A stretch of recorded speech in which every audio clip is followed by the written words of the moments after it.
This is one of the most historically important, interesting tree ring samples ever collected. Okay, and what this is, it's part of a stump of a tree that was growing in Chaco Canyon, right in the middle of Pueblo Bonito. So there's mysteries about it. This is the artist's rendition, but it actually may have been a dead tree. And so we've been studying it for the last 70 years. It's been here in the tree ring laboratory.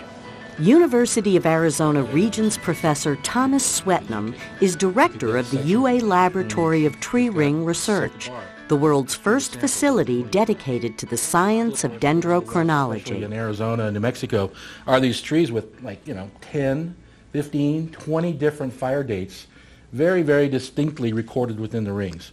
As a leading expert in the field, Swetnam is immersed in the knowledge of the natural world and human history that trees provide to researchers across many disciplines. The record gets thinner and thinner and thinner. Swetnam's research focuses on forest fires. As you see really distinctly are the past fires. As the changes that are occurring now, we see larger and larger fires. Droughts are deeper and hotter droughts, especially here in the Southwest. And as a consequence, we're seeing bigger fires and actually a lot of trees dying from insects, bark beetles, just drought stress killing trees.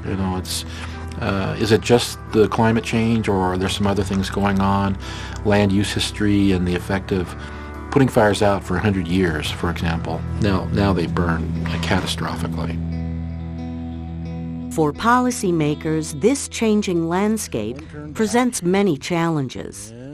The amount of resources spent on fighting forest fire or dealing with it, which might be a better term, has long since passed $1 billion a year. The firework that Tom brought forward, building on some earlier pioneers, has a major role in how we deal with that.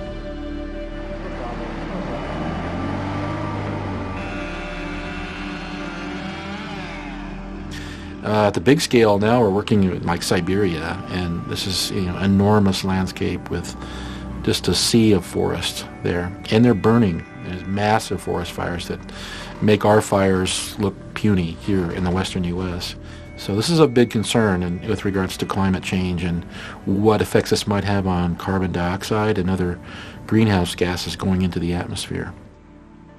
Swetnam came to the subject of forest fires in a very practical way. From the beginning, he was surrounded by trees. My dad was a forest ranger with the U.S. Forest Service, and we lived in little villages in northern New Mexico till I was about 8 years old in Peñasco, which is near Taos, New Mexico. It was a magical place to grow up, and trees and forests and old trees were all around me as I was growing up.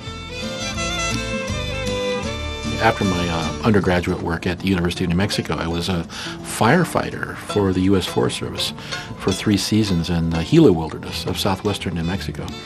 And while I was working there, I was putting fires out, but I also got to see forest fires burning naturally in the wilderness area. And observing that was just very intriguing to me. At the suggestion of mentor Jack Dietrich, Swetnam was introduced to the UA Tree Ring Lab.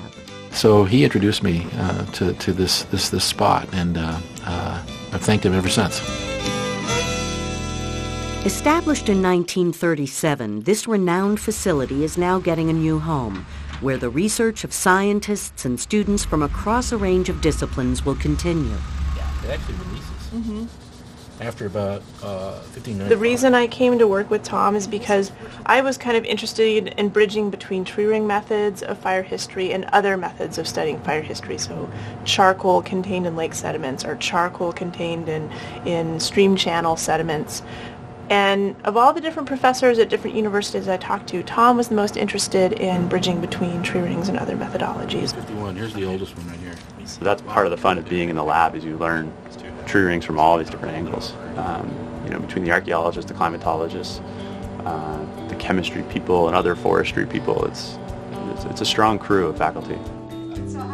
Being a successful academic and a successful scientist, at least for me, has been very, very much a team sport. And any honor that I I receive, I think it really is a reflection on my colleagues and my students as much or more than it is on me. This is a it's a first-class brain, housed in this very special person who uses it in these both interesting and exciting and useful ways. During those rare times when he's not working, Swetnam and his wife Suzanne like to travel. I like to visit ancient dwellings, old ruins, and I like to visit old forests, of course.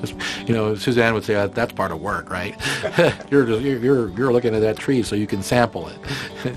Well, yeah, true, but it's also just appreciating, beautiful old trees and beautiful places.